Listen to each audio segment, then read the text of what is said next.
Hello and welcome to part 3 of the 4-part series 150 subscriber milestone. Today we're going to be unboxing and reviewing this guy. This is the Yamaha mg10xu. Alright, so as you guys can notice, we're in the same setup as you did for the last 2 videos. And as you guys can see, I'm using the Samsung Q2U. Using the USB because simply put it, I already sold my mixer the day I got this. So let's just get right into the unboxing, crossed off everything. This is a big boy. Okay, the packaging is big, so I'm gonna have to stand for this, and I have to move the camera up because it's just so big. Because I have to stand to get this out. So I feel like at the top is where, or this looks like the bottom. So.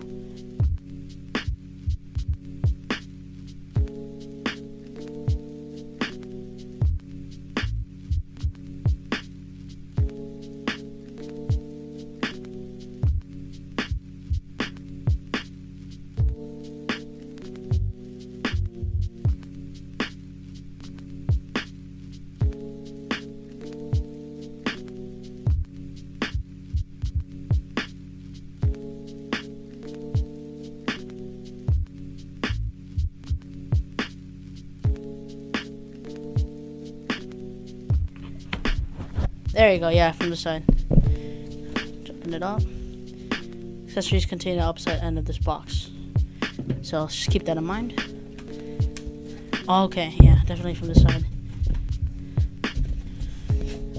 Look at that. Bruise my finger. Alright. Here's the mixer board, which is a big boy. Documentation, pamphlets, and then the other side, alright, accessories. So something that's important to mention if you're actually trying to buy this, oh, I hit the thing, is that it doesn't come with a USB cable, so you have to purchase that yourself. Good thing I have it, I have one. Alright, so this is the USB cable I have. What you're looking for is the USB bus B, I think. It looks like this though. Just any will do. Make sure it transfers data like a printer cable, because that is what will route it to your gamer PC or your PC. So let's just get right into the doors, guys. Alright, so just to quickly demonstrate this, I'm going to show you guys what the mixer looks like. I have power plugged in, and as you can see, there's a 1 right here. And you can select the mode. So this is 6. And obviously, if you go back to 1 and then go back, there's 24 effects. Now we don't have the USB plugged in, and the USB cable's right here. And there's actually drivers that you need to install for this mixer. Good thing I noticed that before I bought it. But here's the phantom power. When you click it, the light's on. When you turn it off, that's amazing. On my Q802, it used to stay on, which just sucks. But here you have the USB cable, and let's just go set this up. There's 4 XLR inputs here. Let's just go over the mixer board. We have low cut filters, high pass filters, gain, compression, phantom power, equalizers. We have FX send. We have the balance. We have the level stereo out level, headphone level. By the way, I'm not gonna get all of these right, honestly. This is the stereo mute, which I believe is for direct monitoring. FX on. It'll actually glow red, which is awesome. As you can see, we have the FX level return, so you can turn this up or down depending on how you want the effect to work, the parameter. So let's say if you chose voice pitch change, if you turn this all the way up, you'd sound like this. You turn this all the way back, it sound like this. And then here obviously is the program. So there's rev hall all the way up to delay, flanger, chorus, distortion, pitch change, radio voice. You're gonna press it down when you want to select it. So essentially what I want to do is press on USB for this so that we can use the USB back and forth. Here are stereo outs. You can do 1/4 inch or XLR outs, 4 combi jacks. Like I said, amazing. RCA outs, which you can select by switching this. So if you want to run like an analog source, like a phone, anything like that. But essentially to set it up, I turn all of the Christmas dials center, all of the white dials back, and except this, which is red, still put that back. Compressors down, white down, and all of the EQ on flat. And it came to me like that, which is awesome.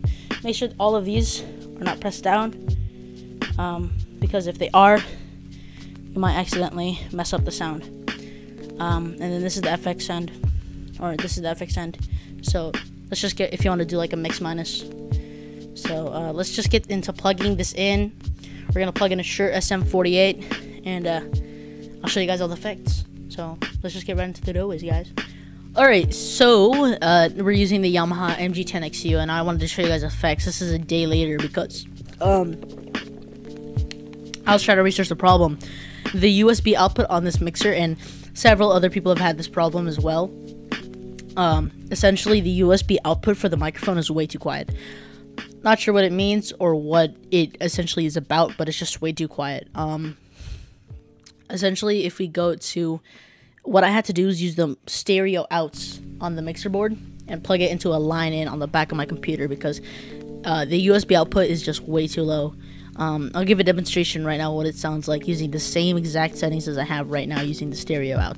I kind of lost it, but just imagine a very quiet signal. By the way, it's USB out, not stereo out. I'm sorry, I'm stupid. Alright, and as you guys can see, it's just way too quiet. It's just not usable at all. I have the right drivers installed. I do, however, still have the USB plugged in to get audio playback. I'm not really in the mood. I don't really want to try using FXN instead. I just want to have it in from the USB output, so I have a separate channel for that. But yeah, in general, pretty sad that the USB output on this mixer is bad, even though it's labeled as a USB audio interface. It should be able to go both ways perfectly fine. So the fact that the output's just way too quiet really sucks, especially for 230 bucks. I mean, you expect an audio interface to be really with it. I don't know if you guys have a fix or anything. I've definitely seen a lot of sources online about it, YouTube videos, articles, and there's not really a fix. And Yamaha actually states that it's about like 16 dBs quieter, and they're not really not doing anything for it. But let's just get right into the effects. So I need to actually listen to the microphone. Oh yeah, and by the way, this stereo button here, I don't know if you guys can see it, but this stereo button allows direct monitoring, and if I click it right now, it sounds fine. It's just the exact volume that you're getting inside of Windows. My line in properties for the Windows is actually at 50, because if you guys can imagine, I'll switch over there now. As you guys can see, 50 right here, and it's simply because it's just better. I tried every other setting, 80, 100, 50 is the best. So let's just get right into the effects. So effect 24, what you need to do to enable effects is you need to make sure that this stereo button, this effects button, is at the triangle. Now the triangle is 0, and essentially that means that it's the best place you want to be for mixing, or for the volume. That's obviously not true.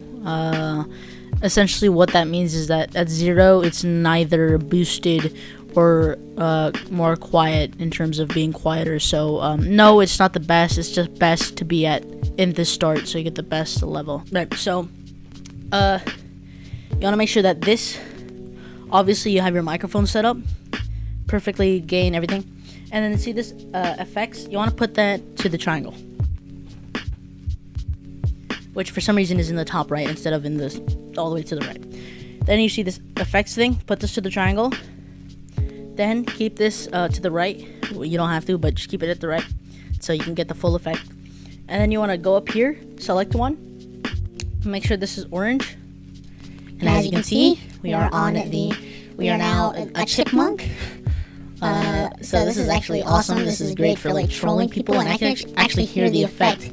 I'm not speech jamming at all, and if you guys don't know what that is, when you hear your own voice sort of off of a delay, you guys might have experienced this before, but it's really hard to talk. So yeah, I can hear these live in my headphones completely fine, and I can, yeah, I just have no speech jamming, which is awesome.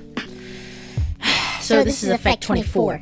Now there's 24 effects. Number 24 is actually a pitch change. So the reason this dial has to be to the right is because you can switch this to go to the other end, this other spectrum of the pitch, which, as you can imagine, sounds like this.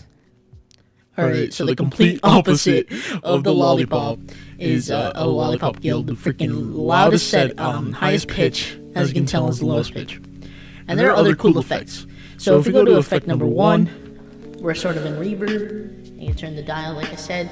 This is sort of just like an effect, so you choose how much of the effect you want to see. Which I know it's hard to hear me.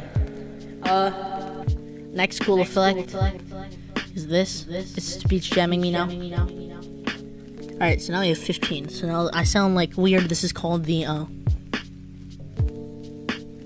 phaser. Alright, let's go to flangeler, I think.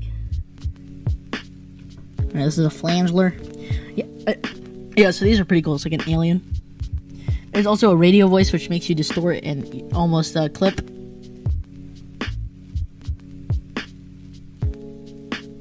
Alright, so now we're in the radio voice. Sounds very weird. Nobody would listen to this, but it's pretty awesome. But yeah. So there's a stereo mute right here, or effects mute. So if you mute that, as you can see, the effects go away. You don't have to mess with the dials. I used to think that you had to turn all the dials off. It doesn't really affect the noise at all. So it's really awesome is at any moment, if you want to get the effects on, you just press this, and you're instantly Darth Vader, right? And then, like, I don't know, like, you could just, like, be in a game, be like, oh, what's up? You'd be like, what's up? Oh, I'm too young for this conversation? Or, what about, do I sound like I'm of age? It's amazing, guys. I love this mixer so much. I didn't explain everything, actually, so I think we'll just go over that now.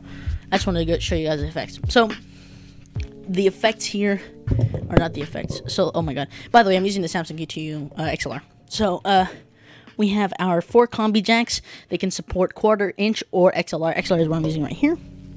We have our gain, high pass filter, pad, whatever, minus dBs for guitars. Never use that for voice. By the way, if you guys don't know what this is, research it yourself. This is not really a tutorial. Compression, phantom power, equalizers, obviously your effects. So if you want to do an FX send, do a mix minus. You also have the effects here. You have the panning and the volume. This is the level stereo out, which is technically just called the main out for like Behringer mixers and other such. And then this is our line to USB. Now, if you click this, it's going to go out. So you will have in going into the RCA jacks. If you press this, you won't get any desktop audio going back USB. So this is actually USB's own channel. So if I change this equalizer here, it'll change how the USB output sounds, which is very useful. I actually really like that.